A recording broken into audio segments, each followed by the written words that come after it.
Hello everyone, welcome back to my channel.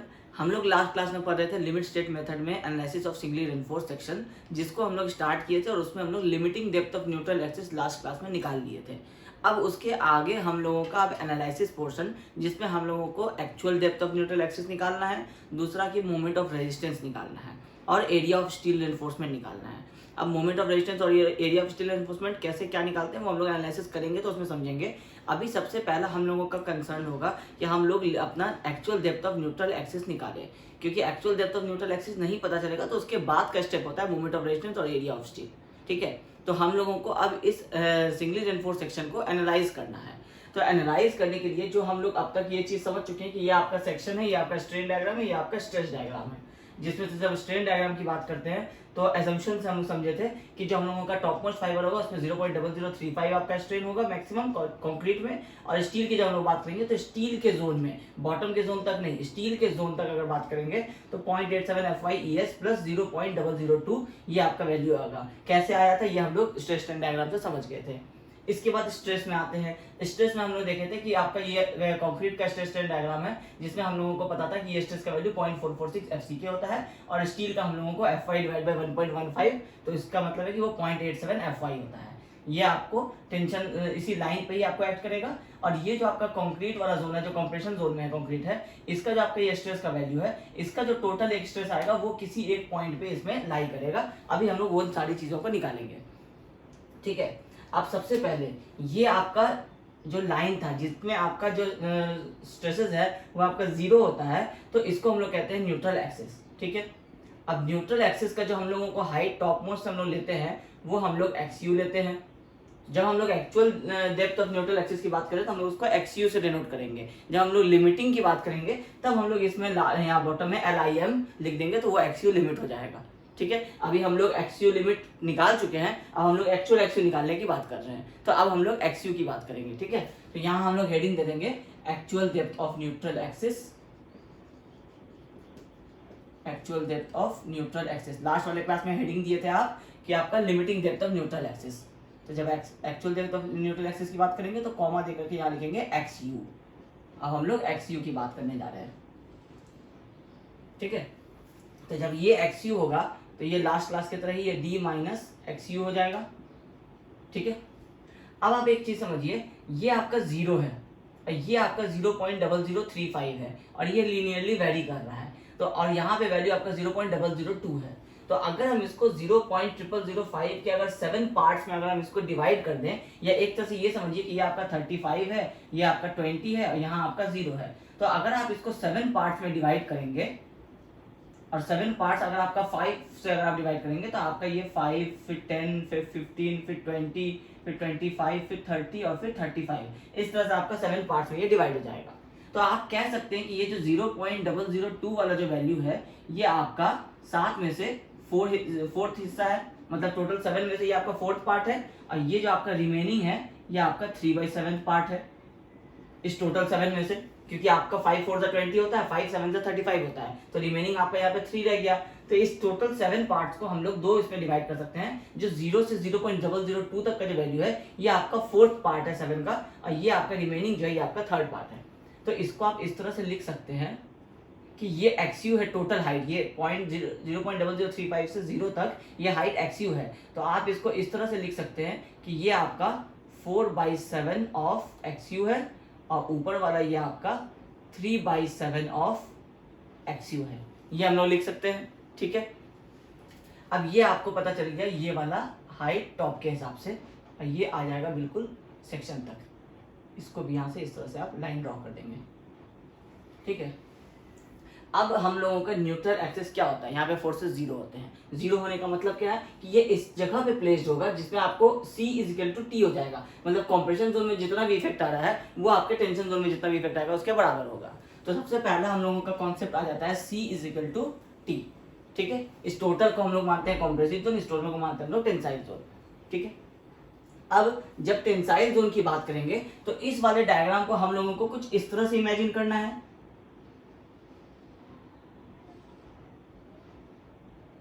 ये आपका neutral axis है,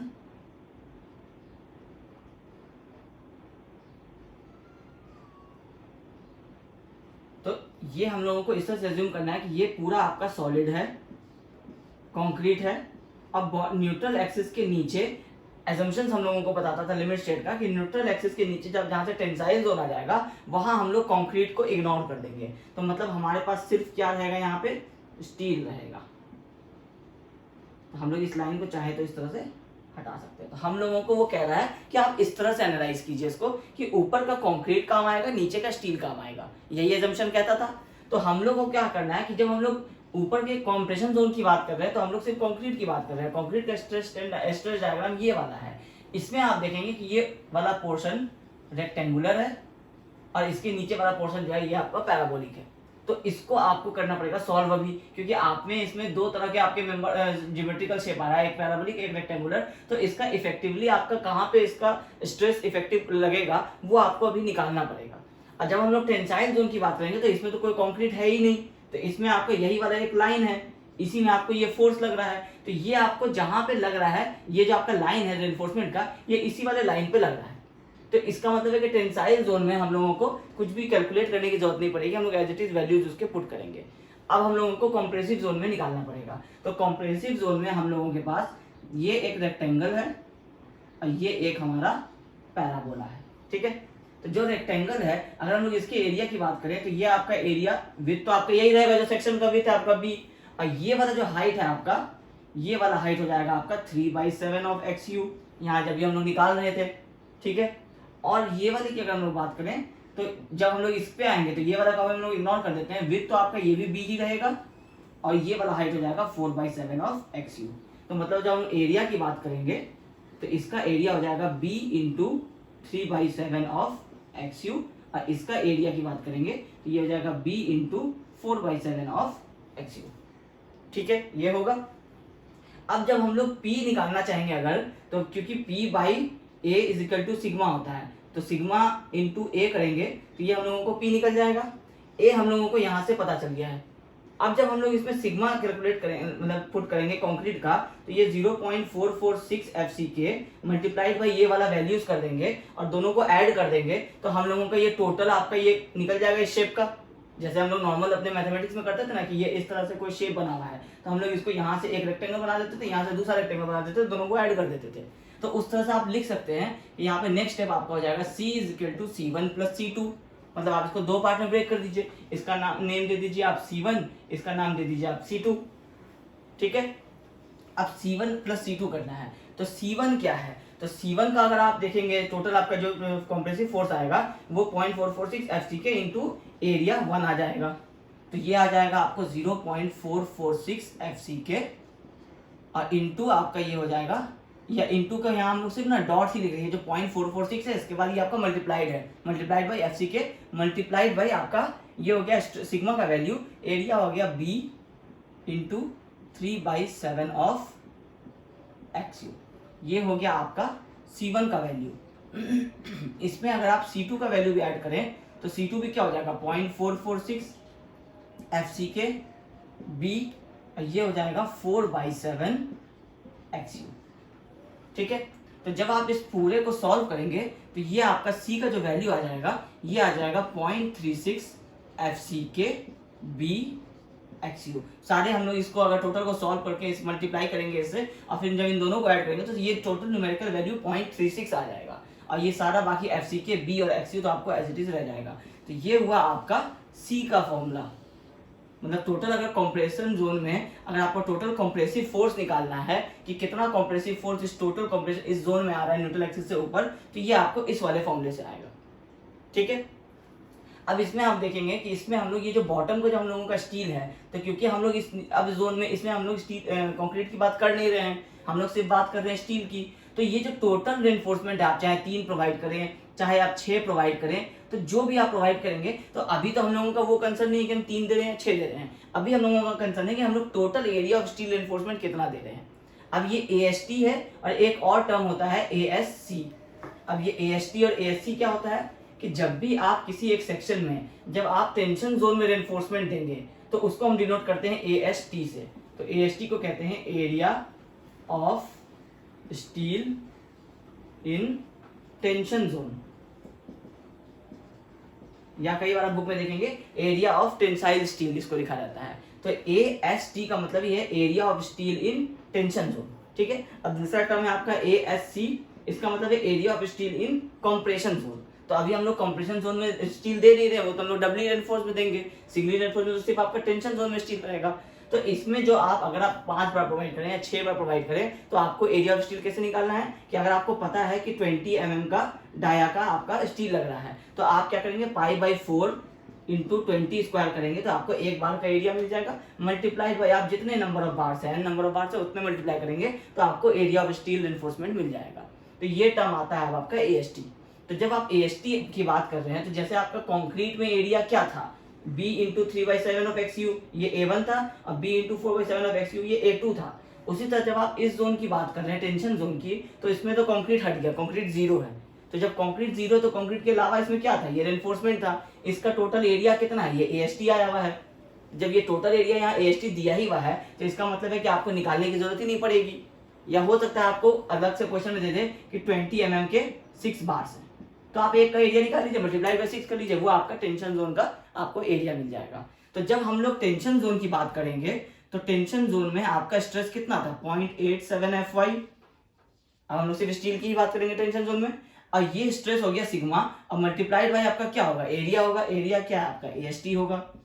तो ये आपको बन जाएगा टेंशन जोन का आपका फॉर्मूला, ठीक है। C is equal to 0.36 FCKBXU और T is equal to 0.87 FY AST, ठीक है। ये वाले पॉइंट्स आपको नोट डाउन करने हैं, ये वाले सिर्फ आपको समझाने के लिए लिखे थे। तो इसको आप चाहें तो आप अपने साइड में आप की नोट्स बना करके लिख सकते हैं, क्योंकि आपका प्रॉपर नोट अगर देखेंगे डेरिवेशन तो ये वाला है, ठीक है। तो अब आपको C और T का वैल्यू पता चल गया, लेकिन अब इस डायग्राम में अगर आप देखेंगे तो T तो आपको पता है कि ये आपको इस रेनफोर्समेंट के लाइन पे ही एक्ट कर रहा है, तो इसलिए इसका आपको इफेक्टिव जो CG निकालने की जरूरत नहीं है कि ये कहाँ पे लाई कर रहा है सेक्शन में, ये आपको पता है। अगर आपको क्लियर कवर, ये इफेक्टिव कवर का अगर डिस्टेंस आपको पता है तो आप बता सकते हैं कि ये टॉप से इफेक्टिव डेप्थ पे आपको ये एक्ट कर रहा है। बट ये वाला जो पोर्शन है C1 और C2, इसका मिला करके जो आप एक फोर्स निकाले C, ये आप क्या करते हैं, ये C1 का वैल्यू था, ये C2 का वैल्यू था, आप दोनों को ऐड करके एक इफेक्टिव फोर्स निकाले हैं C। ये आपको यहाँ पे कहीं इस तरह से एक्ट कर रहा होगा। तो जब ये इस तरह से एक्ट कर रहा है तो ये टॉप से कितने डिस्टेंस पे है ये हम लोगों को नहीं पता है, ठीक है। तो हम लोग चाहे तो इसको टोटल डिस्टेंस को नाम दे सकते हैं A, ठीक है। तो अब जब हम लोग इसको A नाम देंगे, लेकिन अब हम लोग क्या कर रहे हैं कि हम लोग इस C को डायरेक्टली निकालने के लिए तो हमारे पास कोई बैकअप है नहीं, तो हम लोग इसका एक डायग्राम फिर से यहाँ नीचे बनाते हैं। ये C हम लोग कैसे निकाले, पहले हम लोग एक C1 निकाले और फिर हम लोग एक C2 निकाले, इससे ही हम लोग दोनों को ऐड किए। तो अगर हम इस C1 का डिस्टेंस निकाल लें यहाँ टॉप से A1 और इस C2 का डिस्टेंस निकाल लें इसी टॉप से A2, और फिर हम लोग अगर y बार हम लोग जैसे अगर ये निकालना है A निकालना है तो A को हम लोग C1A1 plus C2A2 divided by C1 plus C2 कर देंगे तो हम लोगों को एवरेज मिल जाएगा कि A कहाँ पे आ रहा है। तो हम लोगों को इस C का ये जो डिस्टेंस है टॉप से ये A मिल जाएगा, ठीक है। तो अब हम लोगों को A1 और A2 निकालना है। तो क्योंकि ये वाला पोर्शन आपका रेक्टेंगुलर था तो इसके लिए आपको A1 पता है कि A1 जो होगा ये आपका रेक्टेंगुलर का हाफ होगा। तो रेक्टेंगुलर कितने का था, ये 3/7 ऑफ XU था, तो इसका ये आपको हाफ होगा। तो यहाँ पे अगर हम निकालना चाहें इस डायग्राम को बनाने के बाद, यहाँ पे अगर हम आगे का स्टेप लिखना चाहें कि therefore A1 is equal to 1/2 of 3/7 XU, क्योंकि ये हाइट 3/7 है, रेक्टेंगल का आप CG निकाल रहे हैं तो ये आपको 1/2 हो जाएगा। तो ये टोटल हो जाएगा आपको 3/14 ऑफ XU। ये आपको हुआ अभी A1 का बात। अब जब आप A2 में आएंगे तो A2 टॉप से ही बात हो रही है। तो अगर आप ये टोटल लेंथ आपको पता है कि ये 3/7 XU था, 3/7 XU, तो अब अगर आप सिर्फ इतना से ये लेंथ निकाल लेंगे तो आपको ये टोटल ऐड करके 3/7 XU इसके साथ अगर आप ऐड कर देंगे ये वाला लेंथ तो आपको टोटल मिल जाएगा A2 डिस्टेंस। अब ये आपको क्या है, पैराबोलिक शेप है, तो जब ये पैराबोला है तो इसका CG कहाँ होता है 3/8 ऑफ आपका ये टोटल डिस्टेंस होता है। तो ये टोटल डिस्टेंस कितना है 4/7 है, ठीक है। हाँ ये 4/7 है, तो इसका ये आपको 3/8 होता है। तो अब आपको ये टोटल आपको है 12 बाई या 4 to 12, ये 3/14 14xu आपको इसका आपको डिस्टेंस है यहाँ से 3/14xu। ठीक है, तो अब आप यहाँ पे 3/7xu प्लस 3/14xu कर देंगे तो आपको ये टोटल A2 मिल जाएगा। तो ये हो जाएगा आपको 9/14xu। ठीक है, 7 to 14 3 to 6 प्लस 3 9/14xu, ये आपको आ गया A2 का डिस्टेंस। अब अगर आप इसमें ये A निकालना चाहते हैं तो A is equal to C1 का वैल्यू कितना था आपको, C1 का वैल्यू था 0.446 FC के बी। इसको एक्चुअली जब आप सॉल्व करेंगे 0.446 और मल्टीप्लाइड बाई 3/7, क्योंकि ये आपको FC के BXU तो कॉमन है तो ये दोनों में से आपको हट जाएगा, तो आपको सिर्फ ये 0.446 इंटू 3/7 मल्टीप्लाई करना है। तो ये आ जाएगा 0.446 इंटू 3/7, ये C1 का वैल्यू है, और मल्टीप्लाइड बाई A1 का है इसमें 3/14 ऑफ XU, प्लस ये हो गया C1 into A1 plus C2 into A2 करना है तो 0.446 इंटू ये 4/7, तो 4/7 और मल्टीप्लाइड बाई ये आपको A2 का डिस्टेंस है 9/14xu। तो C1 A1 plus C2 A2 हो गया divide by C1 plus C2, तो C1 आपको 0.446 इंटू 3/7। ये हम इस तरह से इसलिए लिख रहे हैं क्योंकि हम इसको अगर यहाँ पे सॉल्व करके लिखते तो ये आपको FC के BXU एक तरफ आता, ये एक वैल्यू जो है जैसे यहाँ 0.36 आया है वैसे यहाँ पे भी पॉइंट समथिंग एक वैल्यू आता है, इसको मल्टीप्लाई करके। तो हम इसको क्योंकि सॉल्व करके नहीं लिखे हैं इसलिए हम इसको इसी तरह से लिख दे रहे हैं। आप चाहे तो यहाँ पे इस तरह से नहीं लिख करके इस FC के BXU को एक तरफ करके 3/7 यहाँ मल्टीप्लाई करके आप यहीं पे सॉल्व कर सकते थे, तो वो आपके ऊपर है, कॉन्सेप्ट समझ में आना जरूरी है।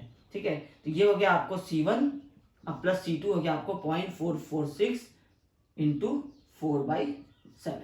तो जब आप इस टोटल को सॉल्व करेंगे तो आपको A का डिस्टेंस मिल जाएगा कि A आपको टॉप से ये कितने पे लाई कर रहा है। ठीक है, सॉरी यहाँ पे जो आपका C आ रहा है ये C आपको टॉप से कितने डिस्टेंस पे ये लाई कर रहा है, तो ये आ जाएगा आपका 0.42xu, मतलब xu को हम लोग एक तरफ यहाँ पे कॉमन ले गए बाहर में, तो ये टोटल का जब आप सॉल्व कीजिएगा तो ये आ जाएगा आपका 0.42xu। तो मतलब है कि ये जो A है ये आपका ये जो फोर्स है C आपका, ये C आपको लाई कर रहा है टॉप से 0.42xu डिस्टेंस पे। ठीक है, और ये तो आपको पता ही है कि ये टॉप से D डिस्टेंस पे लाई कर रहा है, ये वाला डिस्टेंस होगा ये आपका D होता है। ठीक है, अब आप कहेंगे कि आप ये हम लोग ये C का जो डिस्टेंस है टॉप से और T का जो डिस्टेंस है टॉप से ये हम लोग क्यों निकाल रहे हैं, ये अभी जब हम लोग इसके आगे प्रोसीड करेंगे तो आपको समझ में आएगा क्यों निकाल रहे हैं। ये हो गया आपका एक, आप चाहे तो इसको कंटिन्यूएशन में भी लिख सकते हैं, चाहे तो आप इसको साइड में भी लिख सकते हैं, कोई इश्यू नहीं है। आप इसके बाद यहाँ से अगर लगातार लिख रहे हैं तो अब हम लोग इसके बाद यहाँ से नेक्स्ट डायरेक्टली आ जाते हैं। ठीक है, अब यहाँ से हम लोग नेक्स्ट वाला स्टेप स्टार्ट करते हैं। तो यहाँ से हम लोग A निकाल लिए, अब हम लोगों को क्या निकालना था, न्यूट्रल एक्सिस निकालना था। न्यूट्रल एक्सिस क्या निकालना था, XU। अब अगर आप इस फॉर्मूले को देखेंगे, इसको C इक्वल टू T आपका जो ये मेन वाला फॉर्मूला है, अगर आप इसमें पुट करेंगे तो ये क्या हो जाएगा 0.36 FC K BXU is equal to 0.87 FY AST, यही होगा, this is equal to this हो जाएगा। अब इसमें आपका XU आपको इधर मिल रहा है, अब यही आपका अननोन है, तो अगर आप XU को एक तरफ ले जाएंगे तो ये क्या हो जाएगा 0.87 FY AST डिवाइडेड बाई ये सारा चीज इधर आ जाएगा 0.36 FC के B, क्योंकि XU ही आपको निकालना है। तो ये है आपका actual depth of neutral axis निकालने का फॉर्मूला। आपको 0.87 एक न्यूमेरिक वैल्यू है, FY आपको पता रहेगा कि आप कौन सा स्टील यूज कर रहे हैं, एरिया ऑफ टेंसाइल रिइंफोर्समेंट आप जैसे जैसे वेरी करेंगे वैसे वैसे ये आपका XU जो है ये वेरी होता जाएगा। अगर आपका आप 3 बार प्रोवाइड कर रहे हैं 25 का तो इसमें डिफरेंट आपका XU आएगा, अगर आप 4 बार प्रोवाइड कर रहे हैं तो आपका डिफरेंट आएगा।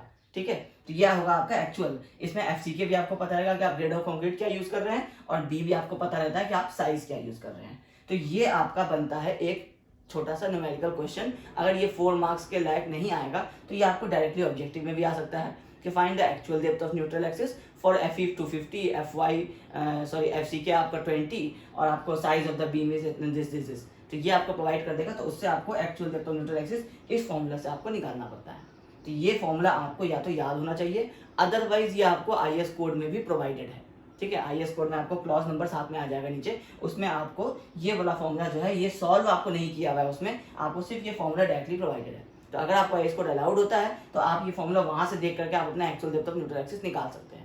अगर आपको नहीं अलाउड होता है तो आपको या तो अगर ये फॉर्मूला भी नहीं याद हो रहा है तो आपको ये कॉन्सेप्ट ध्यान में रखना पड़ेगा। इस डायग्राम को अगर आप ध्यान में रखेंगे तो आप ये पूरा डेरिवेशन निकाल सकते हैं, बट वो एग्जाम में टाइम टेकिंग हो जाएगा। तो अगर 1 मार्क्स का क्वेश्चन है उसके लिए आप इतना सॉल्व करेंगे तो वो आपको टाइम बहुत किल हो जाएगा, तो फिर आपका इंपॉर्टेंट क्वेश्चन जो आप कर भी सकते हैं वो आपका छूट जाएगा।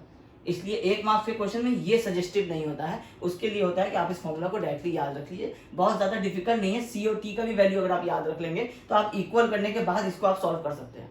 लेकिन बस आप एटलीस्ट ये याद रखिए कि सी का वैल्यू कितना आया था और टी का वैल्यू कितना आया था। उसके बाद उसको आप अपने कॉपी में रफ में अगर आप इक्वेट करेंगे, एक्स का वैल्यू एक तरफ कर देंगे तो बाकी सारी चीज़ें एक तरफ आ जाएंगी। ठीक है, ये हुआ actual depth of neutral axis. अब इसके बाद हम लोगों को ये जो A1 और A2 की जो हम लोग वैल्यू की बात कर रहे हैं ये हम लोगों को अब काम आने वाला है, जब हम लोग अब निकालेंगे मोमेंट ऑफ रेजिस्टेंस। अब वो क्या होता है उसके लिए पहले हम लोग इसको इरेज कर देते हैं। आप अगर इसको नोट्स की तरह बना रहे हैं तो क्योंकि स्क्रीनशॉट लेने से आपको ये क्लियर नहीं होगा, आप स्क्रीनशॉट लेने के बदले हमको सजेस्ट करेंगे कि आप इसको जिस तरह से हम लिख रहे थे आप उस तरह से ही उसको नोट्स की तरह से आप राइट डाउन कर लीजिए। और या तो आप इसको इस तरह से कंटिन्यू यहाँ निकाल सकते हैं, उसके बाद आप ये वाला स्टेप लिख सकते हैं, या फिर आप यहाँ से यहाँ तक निकालने के बाद आप इसको भी पहले सॉल्व कर सकते हैं और फिर बाद में भी आप इसको सॉल्व कर सकते हैं। ये क्योंकि अभी सारा कंटिन्यूएशन में ही चलेगा इसलिए आपको आगे और पीछे से कोई दिक्कत नहीं होगा।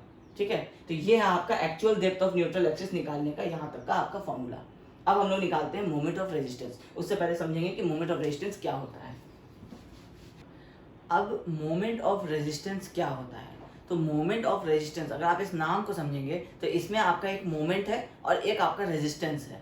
तो मोमेंट क्या होता है कि किसी भी एक स्ट्रक्चर के ऊपर जब आपका लोड आता है तो वो लोड आपके परपेंडिकुलर डिस्टेंस से जब आप मल्टीप्लाई करते हैं तो उसमें एक मोमेंट जनरेट होता है। तो मोमेंट जनरेट होता है तो वो क्या करता है, बीम को बेंड करने की कोशिश करता है। तो मोमेंट ऑफ रेजिस्टेंस क्या होता है कि एक पार्टिकुलर सेक्शन जिसका विड्थ आपका बी है और डेप्थ आपका डी है उसका कितना मोमेंट रेजिस्ट करने का कैपेसिटी है, ये कहलाता है आपका मोमेंट ऑफ रेजिस्टेंस। ठीक है, मतलब आपको एक तो होता है कि आप मोमेंट कैलकुलेट करके निकालते हैं तो वो तो आ गया आपका टोटल मोमेंट जिसको आप बेंडिंग मोमेंट कहते हैं, और एक होता है कि ये तो हो गया बेंडिंग मोमेंट। अगर आप किसी एक सेक्शन के ऊपर आप अगर 400 किलोमीटर मीटर का बेंडिंग मोमेंट लगा दे रहे हैं, ये तो वो आपका टोटल फोर्स जो उसमें जनरेट हो रहा है। बट एक पार्टिकुलर साइज पे अगर आप 200/600 का बीम ले रहे हैं या 300/600 का बीम ले रहे हैं तो उसका कितना कैपेसिटी एक मोमेंट रेजिस्ट करने का, उसका भी आपको एक वैल्यू होगा। जब आप आरसीसी जैसे आप स्टील डिजाइन करते थे तो आपको पता होता था ना कि आप जब फोर्स निकालते थे पी तो आपको पता चल जाता था कि ये टोटल आपको 600 किलोन्यूटन तक का टेंसाइल फोर्स या कंप्रेसिव फोर्स को बियर कर सकता है, इससे ज़्यादा का फोर्स वो बियर नहीं कर सकता है। और एक टाइम पे या तो कंप्रेसिव फोर्स आएगा या तो टेंसाइल फोर्स आएगा, तो जो भी आएगा वो आपको इतना ही लोड बियर कर सकेगा।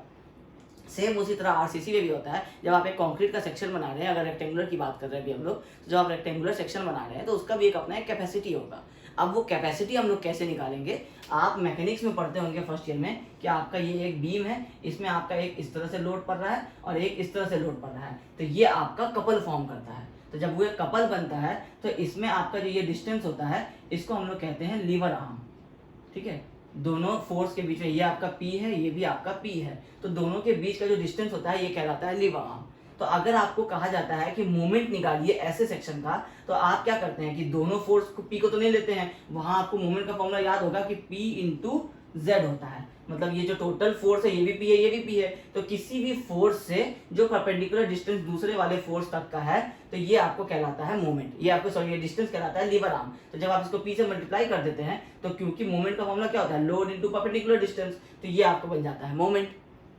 यही कॉन्सेप्ट अब आप लगाइए कि ये आपका एक स्ट्रेस स्ट्रेन डायग्राम है, इसको इस तरह से बना लीजिए, ये आपका इस तरह से डायग्राम है, यहाँ पे आपका फोर्स लग रहा है, तो ये सॉरी इसको आप इस तरह से बना लीजिए कि ये लग रहा है। ठीक है, इसका एरो आप इधर कर लीजिए। तो अब आपका ये फोर्स P है और या फिर ये एक्चुअली ये इस तरह से फोर्स बना हुआ है, इसको ऐसे ही एक्चुअली बना लीजिए, ये ऐसा है और ये आपका ऐसा है, ये टेंसाइल फोर्स है और ये आपका कंप्रेसिव फोर्स है। इस डायग्राम को हम लोग क्या किए, रोटेट कर दिए। अब जब ये आपका रोटेट किए, ये वाला डिस्टेंस अभी आप निकाले हैं कि 0.42 XU निकला है, और ये वाला डिस्टेंस आपका कितना था, ये जो इफेक्टिव डेप्थ होता है टॉप से। हम लोग ये एक चीज ध्यान रखना है, जब भी हम लोग डिस्टेंसेस की बात कर रहे हैं, चाहे हम लोग 3/7 निकाले 4/7 निकाले, हम लोग ये सारा जो डिस्टेंस का बात कर रहे हैं हम लोग एक लोकेशन से बात करें, टॉप फाइबर से, क्योंकि कंक्रीट का सेक्शन है आरसीसी का, इसमें बॉटम का कंक्रीट हम लोगों को कंसिडर नहीं करना है। तो इस कंक्रीट में न्यूट्रल एक्सिस कहाँ होता है, ये वर्चुअल होता है। ये एग्जैक्टली आपको लोकेशन तो दिखेगा नहीं आई से कि न्यूट्रल एक्सिस कहाँ पे लाई कर रहा है, ये तो हम लोग निकालते हैं कैलकुलेट करके। तो हम लोगों को विजिबल एज क्या मिल रहा है, सिर्फ ये टॉप वाला मिल रहा है। तो हमेशा जब भी हम लोग बॉटम में डिस्टेंस की बात करेंगे तो हम लोग इसी टॉप वाले जोन से ही बात करेंगे। तो यहाँ भी ये टॉप से क्या हो रहा है, ये 0.42 XU डिस्टेंस तक है, और ये वाला आपको ये C1 C2 हटा देते हैं, ये आपको 0.42 XU है, और ये आपका D है। तो अगर आप लीवर आर्म निकालना चाहेंगे Z, तो ये क्या हो जाएगा, ये टोटल डिस्टेंस D माइनस ये 0.42 XU करेंगे तो ये वाला Z आपको निकल करके आ जाएगा। तो Z क्या हो जाएगा, इसको हम लोग यहाँ लिख देते हैं। अभी वो कंटिन्यूएशन ही चलता रहेगा, कोई हेडिंग नहीं देंगे हम लोग इसमें, और हम लोग नेक्स्ट आगे चलते रहेंगे जहाँ पे हम लोगों का ये XU निकल चुका है, ये 0.87 FY AST divided by 0.36 FCK B। ठीक है, इसी के आगे हम लोग अब चल रहे हैं। अब हम लोगों को पता है कि Z is equal to D minus 0.42 XU। ये समझ में आ गया हम लोग को इस डायग्राम से ही। आप चाहे तो जब ये डायग्राम बना रहे होंगे तो आप बगल में जब ये लिख रहे हैं तो आप यहाँ पे ये डायग्राम को इस तरह से दिखा करके आप यहाँ पे एक्सप्लेन कर सकते हैं, ये इस तरह से और ये इस तरह से दिखा करके। ये वाला डिस्टेंस आप दिखा देंगे 0.42 XU, और ये वाला डिस्टेंस आप दिखा देंगे D, और यहाँ पे दिखा देंगे ये वाला डिस्टेंस D माइनस 0.42 XU। इसी डायग्राम का एक बार फिर से छोटा सा बना देंगे इस पॉइंट को दिखाने के लिए। तो ये एग्जामिनर को समझ में आ जाएगा कि आपको पता है कि लीवर आर्म जो है ये D माइनस 0.42 XU है। ठीक है, अब मोमेंट क्या होता था, P इंटू लीवर आर्म होता है, moment is equal to P into lever arm Z होता है। अब P हम लोग यहाँ पे क्या लेंगे, तो सेम चीज है कि कोई भी एक फोर्स लेंगे, या तो कंप्रेसिव फोर्स लेंगे या टेंसाइल फोर्स लेंगे। तो हम लोग दोनों तरफ से देखते हैं, कंप्रेसिव की तरफ से भी देखते हैं, टेंसाइल की तरफ से भी देखते हैं। तो जब हम लोग कंप्रेसिव की बात कर रहे हैं तो हम लोगों को मोमेंट जो आएगा ये P कितना है कंप्रेसिव में 0.36 FCK B, और इसमें 0.36 FCK B XU, नहीं सॉरी 0.36 FCK B, और इसमें हम लोगों का ये जो डिस्टेंस है Z ये मल्टीप्लाई हो जाएगा D माइनस 0.42 XU। अब जब हम लोग टेंसाइल जोन की बात करेंगे, ये M हो गया आपको कंप्रेशन की तरफ से, जब M आप टेंशन की तरफ से बात करेंगे तो 0.87 FY AST, और ये एक्चुअली यहाँ पे XU भी आएगा 0.36 FCK B XU, अभी तो निकाले हम लोग। ठीक है, और ये हो जाएगा 0.87 FY AST इंटू ये भी हो जाएगा 0.42 XU, क्योंकि ये आपका T का वैल्यू था, और इसको जब आप Z से मल्टीप्लाई करेंगे तो आपका मोमेंट निकल सकता है, या फिर आप ये आपका C का वैल्यू है, इसको आप जब Z से मल्टीप्लाई करेंगे तो भी आपका ये वैल्यू निकल सकता है। तो मतलब यहाँ से क्या निकल रहा है, M is equal to either C into Z और T इंटू Z। यही होता है, ये कपल का डेफिनेशन ही यही होता था। तो अब हम लोगों को निकल गया है मोमेंट ऑफ रेजिस्टेंस, इसको हम लोग लिखते हैं MOR, अब ब्रैकेट में यहाँ पे नीचे में C, और इसको लिखते हैं MOR मोमेंट ऑफ रेजिस्टेंस, ये T। मतलब जब आप या तो आप इससे निकाल लीजिए तो भी वही आंसर आएगा, या फिर आप इससे निकाल लीजिए तो भी यही आंसर आएगा। ये चीज आपको हमेशा ध्यान रखना है कि आप दोनों में से किसी भी तरफ से जाएंगे तो, क्योंकि आपको जैसे अभी हम लोग कपल का एग्जांपल दे रहे थे, तो आप या तो इस वाले फोर्स को लेकर के Z से मल्टीप्लाई कीजिएगा, या फिर आप इस वाले फोर्स को लेकर के Z से मल्टीप्लाई कीजिएगा, आंसर तो वही आएगा। तो दोनों में यहाँ देखने में सिर्फ डिफरेंस है, अदरवाइज इफेक्ट तो दोनों का PP ही है। ठीक है, तो ये हो गया आपको मोमेंट ऑफ रेजिस्टेंस निकालने का फॉर्मूला। इसको ही आपको या तो याद रखना है, न्यूमेरिकल के लिए आपको ये याद ही रखना होगा, क्योंकि ये वाला वैल्यू भी आपको गिवन है IS कोड में, बट ये भी है कि अगर आपको IS कोड फिर से अलाउड नहीं होगा तो आपको ये वाला वैल्यू नहीं मिल पाएगा। ठीक है, तो जब सिंगली रेनफोर्स सेक्शन का एनालिसिस आप करेंगे तो आपको ये वाला मोमेंट ऑफ रेजिस्टेंस का फॉर्मूला जो है ये आपको याद रखना पड़ेगा। अब एग्जाम में आपको क्या हो सकता है कि इससे रिलेटेड आपको डायरेक्टली न्यूमेरिकल आ सकता है कि calculate the moment of resistance of a section, उसके बाद सेक्शन का डिटेल्स दिया रहेगा, ग्रेड ऑफ कंक्रीट दिया रहेगा, ग्रेड ऑफ स्टील दिया रहेगा। तो आपको इस वाले में क्या चाहिए, पहले आपको XU चाहिए, इसलिए हम लोग सबसे पहले क्या किए थे, XU निकाले थे। XU निकालने के बाद आप क्या निकालेंगे, लिमिटिंग XU निकालेंगे, और ये चेक करेंगे कि XU आपका XU लिमिट से कम आ रहा है या नहीं आ रहा है। अगर ये आपका कम या इक्वल आ रहा है तो फिर आपका बैलेंस सेक्शन आप वहाँ पे लिखेंगे therefore this is a balance section, और फिर आप इस वाले फॉर्मूला को यूज करेंगे।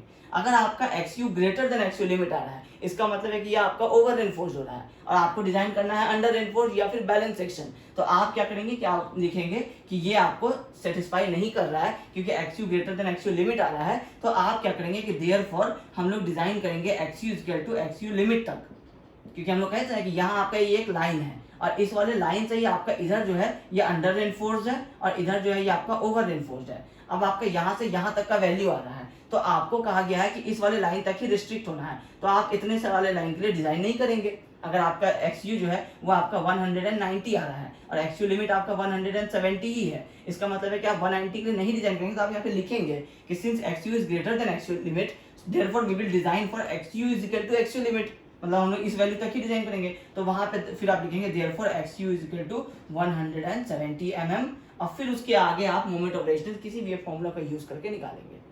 ठीक है, तो आप अब तक सिंगली रेनफोर्स सेक्शन का आप actual depth of neutral axis निकाल पा रहे हैं, आप limiting depth of neutral axis निकाल पा रहे हैं और आप मोमेंट ऑफ रेजिस्टेंस भी निकाल पा रहे हैं कि इस सेक्शन का कितना कैपेसिटी है मोमेंट रेजिस्ट करने का। जैसे अगर आपको क्वेश्चन में दिया रहा है, एक ट्रिकी क्वेश्चन की अगर हम लोग बात करें, आपको दिया रहा है कि एक बीम के ऊपर आपका बेंडिंग मोमेंट आ रहा है 108 किलो न्यूटन मीटर। ठीक है, आप कह रहा है बताइए ये बीम सेफ है या नहीं है, तो बीम का प्रॉपर्टीज दिया हुआ है, grade of steel, grade of concrete दिया हुआ है। आप क्या करेंगे, मोमेंट ऑफ रेजिस्टेंस निकालेंगे किसी भी एक फॉर्मूला से। जब मोमेंट ऑफ रेजिस्टेंस निकाल लेंगे और मोमेंट ऑफ रेजिस्टेंस अगर आपका 110 किलो न्यूटन मीटर आया, इसका मतलब है कि 110 किलो न्यूटन मीटर तक का मोमेंट ये सेक्शन ले सकता है। आ रहा है मोमेंट आपका 108 किलो न्यूटन मीटर ही, इसका मतलब है कि ये वाला सेक्शन जो है ये आपका सेफ है। ठीक है, यही है आपका ये कॉन्सेप्ट मोमेंट ऑफ रेजिस्टेंस का। अब जब मोमेंट ऑफ रेजिस्टेंस की बात हो गई, आपका न्यूट्रल एक्सिस की बात हो गई, अब आपको सिर्फ इसमें नहीं पता है कि आपका ये AST कहाँ से आएगा।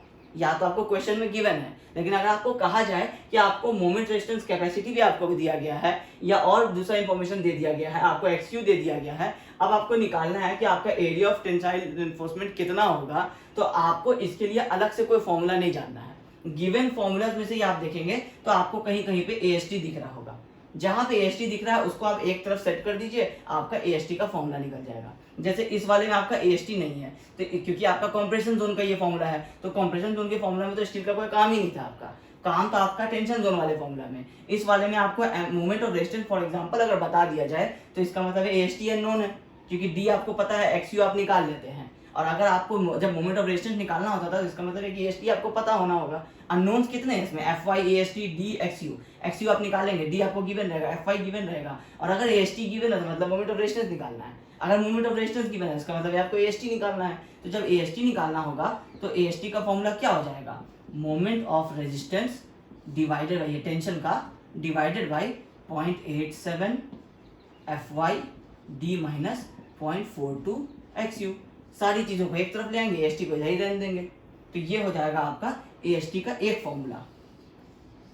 अब ये तो हुआ कि आप मोमेंट ऑफ रेजिस्टेंस को यूज करते हुए आप निकाल सकते हैं। मान लीजिए मोमेंट ऑफ रेजिस्टेंस भी नहीं गिवन है तो आपको अभी ये वाला फॉर्मूला दिख रहा होगा। तो अगर आपको इसमें भी देखेंगे कि आप AST है, जैसे आप अभी निकाल रहे थे हम लोग C और T का दोनों का वैल्यू निकाले थे ना, C का वैल्यू था 0.36 FC के भी XU और T का वैल्यू था 0.87 FY AST। मान लीजिए कि आप इस तरह से लिखिए T is equal to 0.87 FY AST। मान लीजिए आपको टेंसाइल फोर्स बता दिया है, एक नंबर के क्वेश्चन की बात कर रहे हैं कि टेंसाइल फोर्स बता दिया है, अब बोला है कि एरिया ऑफ स्टील रिइंफोर्समेंट कितना लगाना चाहिए इस फोर्स के हिसाब से, तो आप AST कैसे निकालेंगे, T डिवाइडेड बाई 0.87 FY। ठीक है, या मान लीजिए कि आपको XU दे दिया है कि actual depth of neutral axis इतना है, या फिर आपको XU लिमिट बता दिया है कि limiting depth of neutral axis कितना है। अब बताइए आपका AST कितना आएगा, तो इस वाले फॉर्मूला में AST इधर रहेगा, सारी चीजों को इधर कर देंगे, तो इसमें हो जाएगा आपका AST is equal to 0.36 FC K B XU divided by 0.87 FY। तो मतलब AST के लिए हम लोगों को कोई फॉर्मूला निकालना नहीं पड़ रहा है, बट अगर आपको AST का फॉर्मूला याद रखना है तो किसी एक फॉर्मूला को आप, जैसे मोमेंट ऑफ रेजिस्टेंस के फॉर्मूला को या तो याद रखिए, या फिर अगर आपका XU की बात हो रही है तो इस फॉर्मूला को याद रखिए। तो ये तीन आपका बेसिक फॉर्मूला है जो आपको याद होना चाहिए, इससे आप इस वाले फॉर्मूला को और इस वाले फॉर्मूला को निकाल सकते हैं। अब आप इस सेक्शन की बात कीजिए तो आपको विड्थ भी निकाल सकता है इसी फॉर्मूले में से। अगर आपको बी नहीं गिवन हो तो आप एक सेक्शन का साइज निकालने बोल रहा है, मान लीजिए रिइंफोर्समेंट बता दे रहा है, मोमेंट कैपेसिटी बता दे रहा है, तो आप क्या करेंगे कि रिइंफोर्समेंट भी पता है, मोमेंट और आपको कैपेसिटी भी पता है, तो ये भी पता है, एक्सयू आप निकाल ही सकते हैं। तो इस पूरे में से आप ये, अगर डी अननोन है तो आप ये डी निकाल सकते हैं, अगर आपका बी अननोन है तो आप ये वाला फॉर्मूला यूज करके बी निकाल सकते हैं। तो मतलब इन्हीं फॉर्मूले से आप अपने सारे इंफॉर्मेशन को निकाल सकते हैं। तो एक सिंगली रेनफोर्स सेक्शन में क्या क्या होता है, सेक्शन साइज होता है, यहाँ रेड से लिखे हुए हैं बी और D, area of steel reinforcement होता है AST, न्यूट्रल एक्सिस होता है NA, जिसका टोटल जो डेप्थ होता है न्यूट्रल एक्सिस का टॉप से, ये XU होता है। तो आपको निकालना होता था एक XU, दूसरा आपको निकालना होता था AST, तीसरा आपको निकालना होता था साइज, चौथा आपको निकालना होता था मोमेंट ऑफ रेजिस्टेंस, और क्या निकालना होता है, यही 4 चीजें सिर्फ निकालनी होती है। हो गया analysis of singly reinforce section. तो यही चारों चीजें आपको याद रखनी है कि सिंगली रेनफोर्स की बात करेंगे या डबली रेनफोर्स की बात करेंगे, निकालना आपको यही सारा चीज रहेगा। इसी को जब हम लोग एक एक करके कंपोनेंट्स में बात करेंगे, जब हम लोग बीम, जब हम लोग कॉलम, स्लैब डिजाइन करेंगे, तो ये सारी चीज़ों को हम लोग डिज़ाइन करेंगे। डिज़ाइन का मतलब क्या होगा कि इससे मिनिमम और नहीं प्रोवाइड हो सकता है, इफेक्टिव आपको निकालना पड़ता है। जब आप डिज़ाइन इंजीनियर बनते हैं तो आपका पर्पस ये होता है कि स्ट्रक्चर को तो एक लेमन भी डिज़ाइन कर ले रहा है, एक मिस्त्री भी डिज़ाइन कर ले रहा है, और आप भी डिज़ाइन करते हैं, दोनों का बिल्डिंग सेफ रह रहा है, बट दोनों के कॉस्टिंग में फ़र्क आ रहा है। तो वो कॉस्टिंग आप जो निकालेंगे इससे कम अगर प्रोवाइड होगा तो स्ट्रक्चर का सेफ्टी में आपको इशू हो जाएगा। तो अगर आप सेफ्टी को भी ध्यान में रखते हुए सबसे कॉस्ट एफिशिएंट बिल्डिंग कोई बना सकता है तो वो बना सकता है जिसको डिजाइन ऑफ RCC स्ट्रक्चर पता है, ठीक है। इसलिए आपका ये सारी चीजें जो है, ये डिजाइन करने का मतलब ये है कि अगर आपने कह दिया कि यहाँ पे 3 स्टील लगेगा 20 mm का, तो या तो उससे ज्यादा ही लगा के कोई इसको सेव कर सकता है, बट उससे कम लगा के सेव नहीं कर सकता, क्योंकि वो फॉर्मूला से ही निकलता है। अब फॉर्मूला में अगर आपका 3-20 का बार निकल रहा है तो इसका मतलब है कि वही प्रोवाइड होना है, और ये अगर आप प्रोवाइड कर देंगे तो स्ट्रक्चर आपका बिल्कुल सेफ रहेगा, क्योंकि ये इस फॉर्मूला से यही निकल के आता ही है कि इतना लोड आने वाला है, इसके लिए इतना रिक्वायर्ड है। तो हम लोग क्या करते हैं, बिल्डिंग में मैक्सिमम लोड कंसिडर कर लेते हैं कि कितना आ सकता है। तो उसका एक IS 875 पार्ट 2 में लाइव लोड और पार्ट 1 में डेड लोड का कंडीशंस दिया हुआ है। उस कंडीशंस को दिया ही इसलिए गया है क्योंकि उसमें सारी चीज़ें कंसिडर की हुई हैं। तो अगर हम वो वाला लोड निकाल लेते हैं स्लैब के ऊपर, उस लोड को ट्रांसफर करते हैं बीम के ऊपर, उसका जो UDL आता है उसी को तो हम लोग सॉल्व करके यहाँ निकाल रहे हैं। ये आपको धीरे धीरे आगे और क्लियर होगा कि वो UDL से हम लोग किस तरह से निकाल रहे हैं, वो सारी चीज़ हम लोग डिस्कस करेंगे। तो अभी के लिए आपका सिंगली रेनफोर्स सेक्शन का आपका यही था आपका एनालिसिस, ठीक है। इसमें आपको ये ध्यान रखना है कि जब भी आप XU निकालेंगे तो आपको XU लिमिट भी निकालना है। अभी जब हम लोग न्यूमेरिकल करेंगे तो उसमें आपको क्लियर हो जाएगा। तो आज वाले क्लास में हम लोग क्योंकि थ्योरी को यहीं पे स्टॉप करते हैं, नेक्स्ट वाले क्लास में हम लोग करेंगे फिर न्यूमेरिकल्स। उसमें हम लोग देखेंगे एक एक करके कि हम हर बार जब XU निकालेंगे तो हम XU लिमिट भी निकालेंगे, क्योंकि हमको पता होना चाहिए कि हम अंडर रेनफोर्स डिजाइन कर रहे हैं या ओवर रेनफोर्स डिजाइन कर रहे हैं। मान लीजिए मेरा XU बड़ा आ गया XU लिमिट से, और हम उसको सॉल्व करते ही चले गए, XU लिमिट चेक ही नहीं किए और हम इसको सॉल्व करते ही चले गए, तो अल्टीमेटली जो आपका आंसर आएगा कोई वैल्यू तो आपका आएगा, बट वो आपका क्या हो जाएगा, रॉन्ग हो जाएगा। हो सकता है आपको स्टेप मार्किंग का शायद 1 ही 2 नंबर मिले 6 नंबर के क्वेश्चन में। तो इसलिए आपको ये ध्यान रखना होगा कि जब जब XU निकालेंगे इसके साथ साथ आप XU लिमिट भी निकालेंगे। ये यहाँ सबसे पहले स्टेप में ही चेक होगा, उसके बाद ही आप आगे बढ़ेंगे सारी चीज़ों पे, ठीक है। तो ये था आपका analysis of singly reinforce section. Next वाले क्लास में हम लोग इससे रिलेटेड जितने वैरायटी के न्यूमेरिकल्स हो सकेंगे, चाहे वो 1 क्लास में हो चाहे वो 2 क्लास में हो, हम लोग उस सारे को करने की कोशिश करेंगे। तो आई होप आपको आज के क्लास में सारी चीज़ें समझ में आ गई होंगी। तो अगर ये वीडियो पसंद आया तो इस वीडियो को ज़रूर लाइक कीजिएगा। Thank you.